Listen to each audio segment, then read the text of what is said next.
샬롬 반갑습니다. 오늘은 이사야 7장 말씀을 통해서 하나님께서 우리에게 주시는 귀한 은혜를 함께 누리기를 소망합니다. 먼저 7장 1에서 2절 우리 함께 읽겠습니다. 우시아의 손자요 요담의 아들인 유다의 아하스 왕 때에 아람의 르신 왕과 르말리아의 아들 이스라엘의 베가 왕이 올라와서 예루살렘을 쳤으나 능히 이기지 못하니라.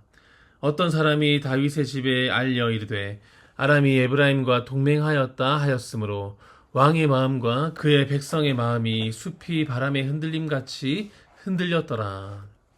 북이스라엘 왕 베가와 아람 왕 르신이 동맹을 맺고 남유다를 침공했지만 실패하고 맙니다. 그런데 또다시 2차 침공을 하려 한다는 소식을 접하게 되고 이 남유다의 왕 아하스는 이 두려움에 떨게 됩니다. 성경은 그들의 마음이 숲이 바람에 흔들리는 것과 같이 흔들렸다라고 표현합니다. 나무 한 그루가 아니라 숲 전체가 흔들리듯이 두려워 떨었다는 것이죠. 나라 전체가 두려움에 빠진 겁니다.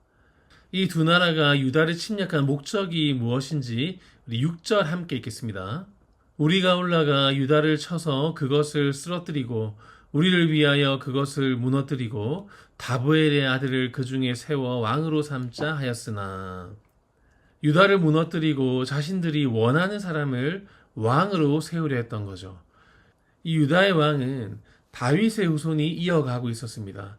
따라서 이것은 단순히 한 나라를 침략하는 전쟁 정도가 아니라 하나님께서 다윗에게 주신 그 약속과 또 하나님께서 세우신 왕의 계보를 무너뜨리려 했던 도전이었죠. 나라 전체가 두려움에 흔들리고 있던 그때에 하나님께서 이사야를 아하스에게 보내서 말씀하십니다.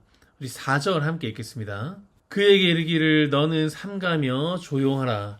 르신과 아람과 르말리아의 아들이 심히 노할지라도 이들은 연기나는 두 부직갱이 그루터기에 불과하니 두려워하지 말며 낙심하지 말라. 아멘.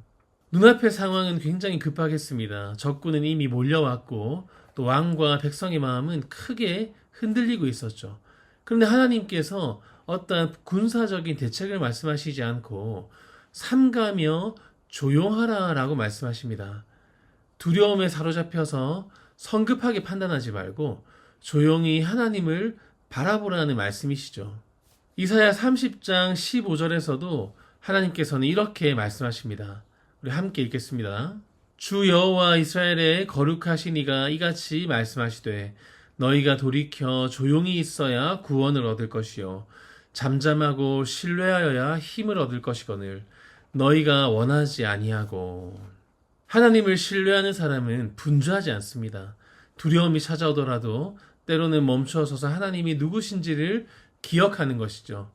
마음이 흔들릴 때 세상의 지혜나 멘토를 찾아다니기 전에 먼저 하나님 앞에 조용히 서야 하는 것입니다. 하나님께서는 이 아람 왕과 이스라엘 왕을 연기나는 두 부직갱이 그루터기라고 하십니다.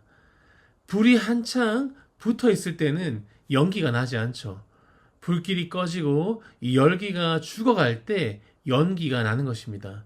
겉으로는 대단해 보여도 실상 아무 힘 없이 죽어가고 있다는 말씀이죠. 이 아하스의 눈에는 그들이 거대한 군대처럼 보였습니다. 그러나 하나님의 눈에는 곧 꺼지게 될 부직갱이에 불과했던 거죠.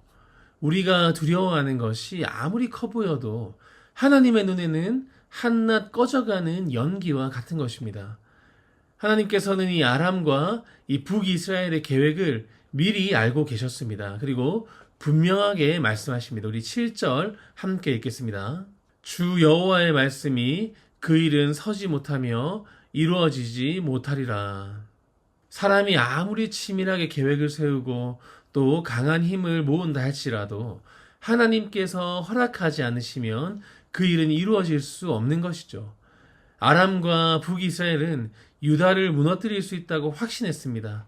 하지만 하나님께서는 그들의 계획이 서지 못하고 이루어지지 못할 것이라고 선언하시죠. 하나님께서 안 된다고 하시면 천하가 연합하여 공격해도 결코 무너뜨릴 수 없는 것입니다. 우리 계속해서 우리 8절과 9절 함께 읽겠습니다. 대저 아람의 머리는 다메섹이요 다메섹의 머리는 르신이며 65년 내에 에브라임이 패망하여 다시는 나라를 이루지 못할 것이며 에브라임의 머리는 사마리아요 사마리아의 머리는 르말리아의 아들이니라. 만일 너희가 굳게 믿지 아니하면 너희는 굳게 서지 못하리라 하시니라. 아멘.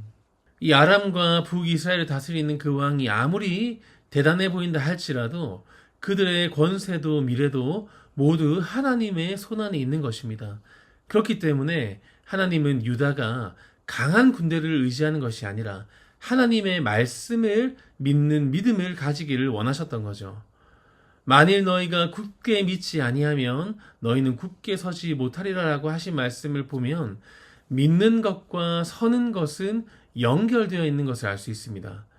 하나님의 말씀을 굳게 믿어야 두려운 현실 앞에서도 굳게 설 수 있는 것이죠. 천하강국보다 크신 그 하나님을 믿어야지만 세상 풍파에서도 흔들리지 않고 굳게 설 수 있는 것입니다. 말씀을 정리하겠습니다. 우리에게도 마음이 숲처럼 흔들리는 순간이 있습니다. 앞이 보이지 않고 해결할 방법도 떠오르지 않고 또 눈앞의 문제가 한없이 크게 느껴질 때가 많이 있죠.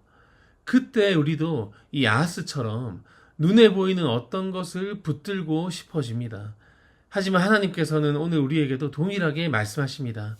삼가며 조용하라. 두려워하지 말고 낙심하지 말라. 그 일은 서지 못하며 이루어지지 못할 것이다. 굳게 믿어야 굳게 설 수 있다라고 말씀하고 계십니다. 세상의 형편은 끊임없이 바뀌지만 우리를 붙드시는 그 하나님의 손은 변하지 않는다는 사실을 늘 기억하시기 바랍니다. 오늘도 마음이 흔들릴 때 성급하게 움직이기보다 잠잠히 하나님을 바라보시기 바랍니다. 눈앞에 보이는 것보다 하나님의 말씀을 더 신뢰하며 말씀을 굳게 붙드시기를 소망합니다. 믿음으로 모든 두려움을 이겨내고 또 흔들리는 세상 속에서도 굳게 서는 우리 모두가 되시기를 주님의 이름으로 간절히 소망합니다. 아멘. 기도하겠습니다. 사랑과 은혜가 풍성하신 하나님 아버지, 오늘도 귀한 말씀을 통하여 우리가 무엇을 바라보며 견디고 인내해야 하는지 알게 하심에 감사를 올려드립니다. 두려움에 흔들리던 이 아하스에게 찾아오셔서 삼가며 조용히 하라, 두려워하지 말며 낙심하지 말라고 하신 그 말씀을 우리가 이 시간 기억합니다. 지난날을 돌아볼 때의 작은 문제와 염려 앞에서 쉽게 우리의 마음이 흔들리고 하나님을 바라보기보다 눈에 보이고 손에 잡히는 무언가를 의지하려 찾아 헤맸던 우리의 모습을 발견하게 됩니다. 마음이 흔들릴 때 성급하게 판단하지 않게 하시고 하나님 앞에 잠잠히 머물 수 있는 믿음을 허락하여 주시옵소서. 우리가 두려워하는 것보다 더 크신 그 하나님을 바라보게 하시며 하나님의 말씀을 굳게 믿음으로 어떠한 상황에서도 굳게 서게 하여 주시옵소서. 감사드리며 예수님 이름으로 기도드립니다. 아멘. 오늘은 우리 교회 주일학교를 위하여 합심하여 기도하겠습니다. 주일학교를 섬기는 각 부서의 교역자와 부장, 간사, 교사들에게 하나님의 충만한 은혜가 임하게 하시고 다음 세대를 향한 뜨거운 소망을 품고 맡겨진 학생들을 그리스도의 사랑으로 섬기며 최선을 다해 양육할 수 있도록 힘과 능력을 더하여 주시옵소서. 주일학교 모든 학생들이 진리의 말씀 안에서 인생의 목적과 방향을 분명히 세우게 하시고 주님께서 주시는 거룩한 꿈과 비전을 마음에 품게 하시며 주님의 선하신 계획 속에서 귀하게 쓰임받는 믿음의 세대가 되게 하여 주시옵소서. 계속해서 몸과 마음의 질병으로 고통받고 있는 믿음의 가족들과 경제적 어려움을 겪고 계신 분들과 타지에 계신 분들을 위해서 기도해 주시고 다음 세대와 나라와 민족과 한국교회를 위해서 간절히 기도하도록 하겠습니다. 기도합니다.